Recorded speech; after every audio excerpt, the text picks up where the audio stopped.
ان نعمتوں کا جو انعام کیا آپ نے علیہ مجھ پر و علی والدیہ اور میرے ماں باپ پر۔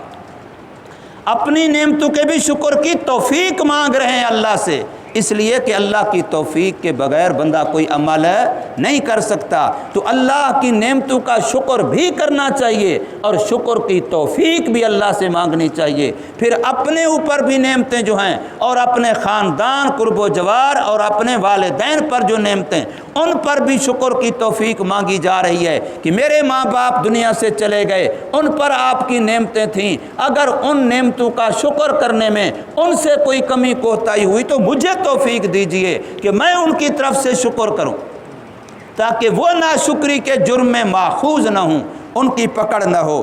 تو فرمایا وَعَلَىٰ وَالِدَيَّ، اور اگلی بات کہی وَأَنْ أَعْمَلَ صَالِحًا، اے میرے پروردگار مجھے توفیق دیجئے کہ میں عمل نیک کروں۔ اور یاد رکھیے نیک عمل کرنا الگ بات ہے اور پھر اس کا قبول ہونا الگ بات ہے۔ حضرت ابراہیم علیہ السلام، حضرت اسماعیل علیہ السلام، دونوں باپ بیٹے نے کتنے اخلاص کے ساتھ کعبۃ اللہ بنایا، کتنی محنت سے بنایا، اخلاص سے بنایا، لیکن بنانے کے بعد اس نیک عمل میں کوئی شک تھا کہ وہ نیک عمل ہے؟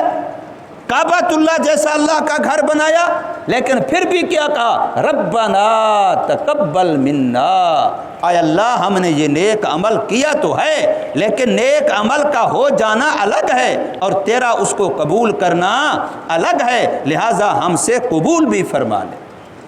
تو یہاں حضرت سلیمان علیہ السلام اللہ تعالیٰ سے نیک عمل کی توفیق بھی مانگ رہے ہیں اور ساتھ فرماتے ہیں ترضا ہو، اس عمل کو تو خوش کر لے، تو پسند کر لے، تو اس کو اپنی رضا کا حصہ بنا لے، میں وہ نیک عمل مانگ رہا ہوں۔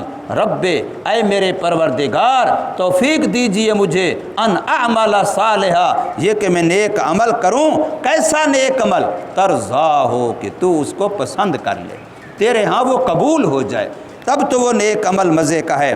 اور آخری درخواست کی وَأَدْخِلْنِي بِرَحْمَتِكَ فِي عِبَادِكَ الصَّالِحِينَ، اے پروردگار مجھے اپنی رحمت کے صدقے، یہ نہیں کہا میرے نیک اعمال کی وجہ سے۔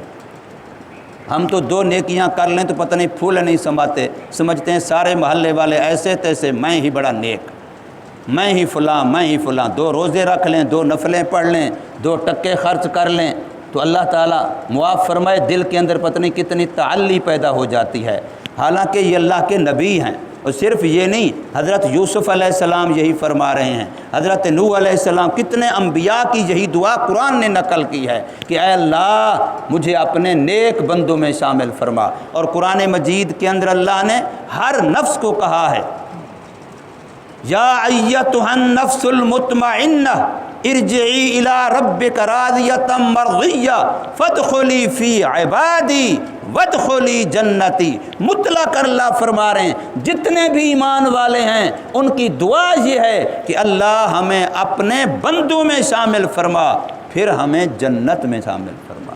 گویا اللہ شرط لگا رہے ہیں کہ جب تک میرے بندوں کی لسٹ میں تمہارا شمار نہیں ہوگا تو میری جنت میں تمہارا داخلہ ہی نہیں ہوگا۔ میری جنت لینی ہے تو پہلے میرے نیک بندوں کے لسٹ اور فہرست میں اپنے آپ کو شامل کرو۔ اور یہاں تو معاشرے کا حال یہ ہے کہ جو نیک بندے ہیں ہم نے انہی کو تان و تشنیع کا نشانہ بنانا الا ماشاء اللہ، ورنہ انہی کے عجوب ہمیں نظر آتے ہیں، انہی کی خامیاں کوتاہیاں ہمیں نظر آتے ہیں، مولوی ایسے، مولوی ایسے، مولوی ایسے۔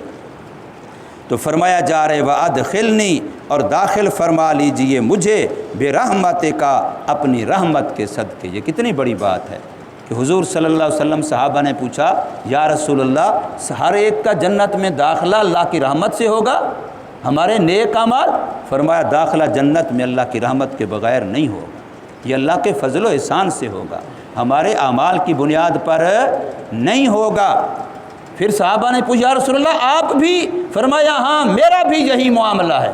اللہ اکبر، جن کے لیے کائنات بنائی گئی اتنی عبادت کرتے ہیں کہ پاؤں مبارک سوج جاتے ہیں، اتنا صدقہ خیرات ہے کہ خود پیٹ پہ پتھر باندھے ہوئے ہیں اور لوگوں کو پھر بھی دے رہے ہیں، لیکن وہ بھی فرما رہے ہیں کہ میرا بھی جنت میں داخلہ اللہ کی رحمت سے ہوگا۔